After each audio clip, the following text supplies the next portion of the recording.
Hi everyone, and welcome to another video of Linux for absolutely beginners. My name is Chia from DevOps Easy Learning, and today we'll be going through useradd, userdel, ID, groups, and also a password command in Linux. Right? That means we'll learn how to create user. We'll also learn how to create, how to delete user. We'll learn how to create groups, and also we'll learn how to assign a password to a user. Because let's say somebody said this is a Linux server, how are you going to get access into that server? You basically need a user account, right? I mean, you need to have a username and also a password so that you can be able to log in. Now, what are some couple of options that we are going to see here? Like the useradd command. What is the syntax? We say useradd, and we'll go ahead here and specify the -m, which means I want to go ahead and create a home directory of the user, and I can go ahead and put the username. And if I want to delete the user, I can go ahead and use the userdel command and username. And the userdel command will go ahead and delete the user, but keep the user home directory. But if you go ahead and put option R, it means go ahead and delete the user and also delete the user home directory, right?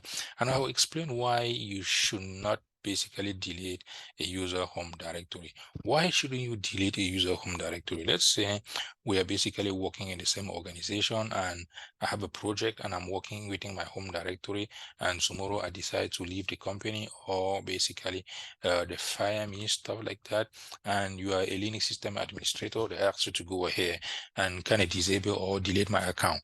And if you use the userdel and you use -r and also shut down my home directory, what happen if maybe in the next 2 weeks your manager reach out to you and trying to ask for what I was working on that was basically located maybe in my home directory? How are you going to find that as you wipe out my entire home directory? You will not be able to get it, right? And that is why it's always a good idea to kind of delete the user and keep the user home directory. This is basically for the real world, not when you are playing. When you are playing, yeah, you can go ahead and delete the home directory, no big deal. But when you are in the real world, you need to be very careful. The ID of this user, the ID and the username, it will give you some more information about the user, such as the group that the user belongs to, and so on. And the group command itself, just use to create a group. You can go ahead and just say, if you use just a groups, you say groups and the username. The groups here is not basically a command to add a user in, like to create a group, right? That will be maybe another video because that command is called a group add. But here, when you just say groups and the username, it is going to give you also more information about the user, the group that the user belongs to, and so on. And the password command is just you to assign a password to a user. Let me see if you have couple options here. How to delete a user. You need to make sure to avoid deleting the user with -r. Only do that if you are sure 100% that you don't need that user home directory no more. Now, let us jump in a little bit into hands-on. Before you start this, make sure that you have a Linux server set up and you basically have a proper access. Right here, I'm going to log in into our server 4. And when I am in, we'll go ahead and start hands-on.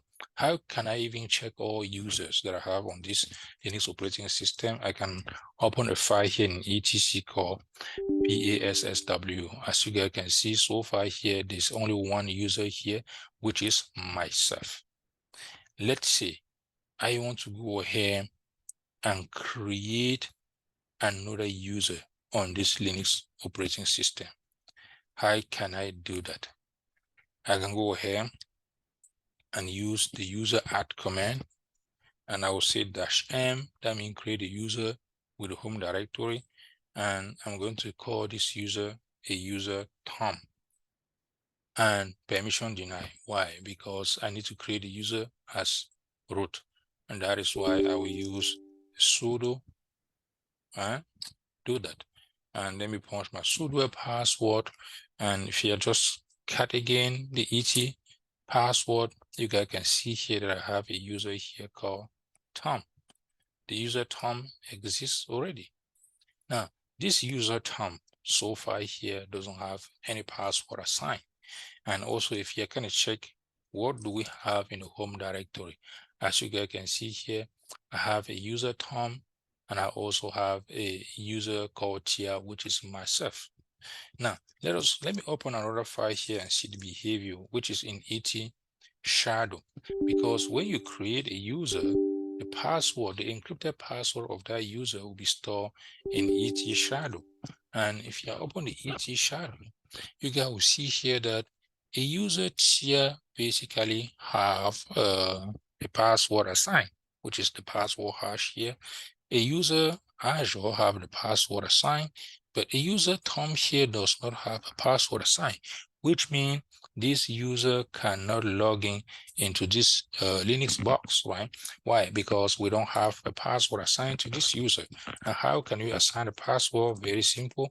I will use a sudo, and I will say PASSW, and the user is called Tom. And I'll go ahead here and put the password of Tom.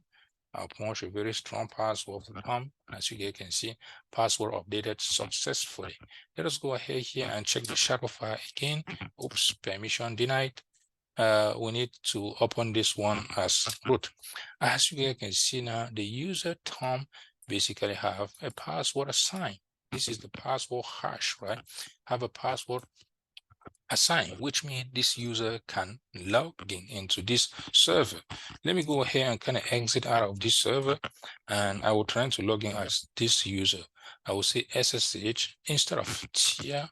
I'm going to log in as user Tom, and I will go ahead and punch the user Tom password. As you guys can see here, I am getting into this server here as a user Tom, but not user Tia. Right here, user Tom. Let me if you say pwd, I'm logging here as a user Tom, and there is nothing in user Tom home directory, right? Now, let me go ahead here and exit, and I'm going to log in as myself again, and punch my password. And when I'm in here, we'll go ahead and kind of check the ID of the user Tom. If you say ID Tom, as you guys can see here, Tom basically have something called a user ID of 1002. They have the group ID of 1003, and right now Tom belongs to a group called Tom. In Linux, when you create a user will belong to a another file here called group. A user will belong to the primary group, and that primary group is just a username. As you guys can see, Tom here, this is Tom primary group here, and that primary group is just Tom. This will get created automatically. As you guys can see here, all users. This user here called this users here called Azure basically also have a primary group called Azure. Myself, I have a primary group called Tia. I have a student, I have a user here called student. We also have a primary group have a group here called student. Within this group, I basically have one user which is added, which is basically myself. And I have Tom here, and we kind of have another video to deep dive here how to create a group and also how to add a user into a group, right? If you want me to create another video to explain all that, please also let me know in the comment of this one so that I can go ahead and shoot another video where I will go ahead and teach you guys how to create a group and also how to add the user into a group and how to assign the proper permission into a group so that all the users that will be added into that group will go ahead and inherit the permission of the group, right? And let me go ahead and type the groups command. The groups command also will just go ahead and kind of tell us group, and I'll say a user Tom. If I say groups user Tom, as you guys can see here, it is just giving me some more information. The user Tom basically have a primary group just called Tom, but I like to use the ID user Tom so that I can see more information. I can go ahead and see the user ID, the group ID, and so on. Right? Let us go ahead and delete this user. Like I said, when you want to delete this user, if you say userdel, and I say -r and go ahead here and put Tom. And let me make sure that I put sudo, and I'll hit enter. I'll go ahead and type my sudo password, and sudo password. Oh, look there, it was wrong. As you guys can see here, that is done. Just say ls/home. As you guys can see, a user home directory is not there no more. And that is why you should be very, very careful to delete a user with a home directory, because I use the userdel -r. Let me create another user. You see user at sudo, and I will say user at, and let me go ahead and give another username as Paul. And I can see PASSW Paul to assign a password to a user called Paul. And I need sudo elevator privilege. And I can punch Paul password and confirm. It was updated successfully. If here kind of cut the shadow file, use sudo. You cannot open this file as a regular user. Et shadow and shadow. I need et shadow file. Cut. Oh, I see. I said sudo, but it's not giving me auto completion because I didn't put cat. As you guys can see, Paul here basically have a password. Now, if you're trying to say sudo and say userdel and just say Paul, what will happen here is that it is going to delete the user Paul, but it will still keep that user Paul home directory. If you go ahead here and put Paul, ls home, ls/home, as you guys can see. Oh, it looked like let me see the command that I used to add the user Paul. Add the user Paul without using the -m here to create a home directory, and that is why it did not create a user Paul home directory. If you say ls here and say /home, we have Paul here, and let's say I'm trying to type a userdel, and I remove Paul without a home directory and type again ls home, you will see that Paul will be there. Why?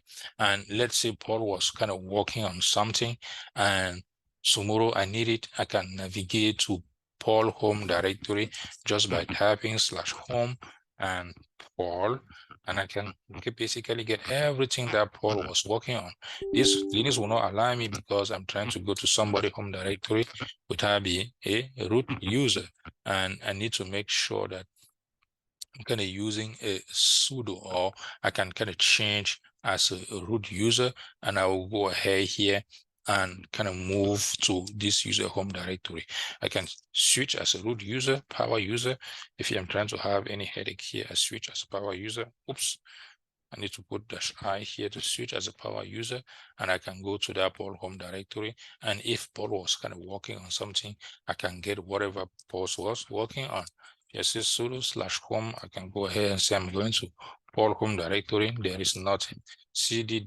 Let's say at some point I don't need his home directory. I can go ahead and remove the user Paul home directory. And that's it. As you guys can see, I clean it up myself. Before I clean it up, I make sure that I basically get what I want, right? Warning, please, when you want to delete a user, make sure that before deleting his home directory, that you will not need anything within his home directory later on, right? But if you feel like you might need something, please do make sure that when you delete a user, that you don't go ahead and delete his home directory. And that's it for this video, guys. Like I mentioned, if you want to kind of know how to manage a user, that means to create a group and also add a user in the group properly, also know how to manage the sudo file to assign the proper permission to a group, so that all users that we are going to add into the group will go ahead and inherit the permission of the group. Please let me know in the comment below, and I will go ahead and shoot another video just for that. If you have not yet subscribed to our YouTube channel, please go ahead and do so that you will be notified when we publish a new video.